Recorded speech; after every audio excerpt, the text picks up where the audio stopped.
সম্মানিত সুধী, আসসালামু আলাইকুম রহমতুল্লাহ। খলিফা ফরমাস কাটলেন। খলিফা মামুনের প্রাসাদ, তার প্রাসাদে অতিথি এসেছেন। অতিথি জ্ঞানী ইয়াহিয়া।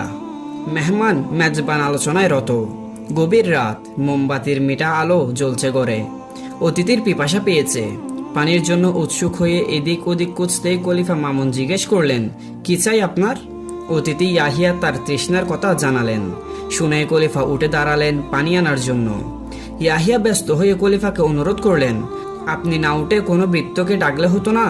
খলিফা মামুন বললেন, না না, তা হয় না। খলিফা বলে, কি আপনি আমাকে এ কথা বলছেন? খলিফা, পানি নিয়ে আসতে দোষ কি? স্বয়ং মহানবী সাল্লাল্লাহু আলাইহি সাল্লাম বলে গেছেন, জাতির প্রধান ব্যক্তি জনগণের সাধারণ বৃত্ত মাত্র। ইয়াহিয়া খলিফার এ কথার কোনো জবাব দিতে পারলেন না। মহানবী সাল্লাল্লাহু আলাইহি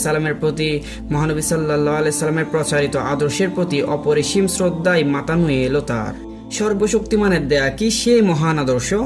সে আদর্শ বাদশাকে বানিয়েছে ফকির, খলিফাকে বানিয়েছে জনগণের বৃত্ত, সেবক ও রক্ষক।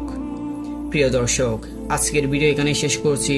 ইনশাআল্লাহ তাআলা দেখা হবে পরবর্তী কোনো এক ভিডিওতে। ততক্ষণ পর্যন্ত ভালো থাকুন, সুস্থ থাকুন, ফাউন্ডেশনের সাথে থাকুন। ধন্যবাদ। আসসালামু আলাইকুম ওয়া রাহমাতুল্লাহ।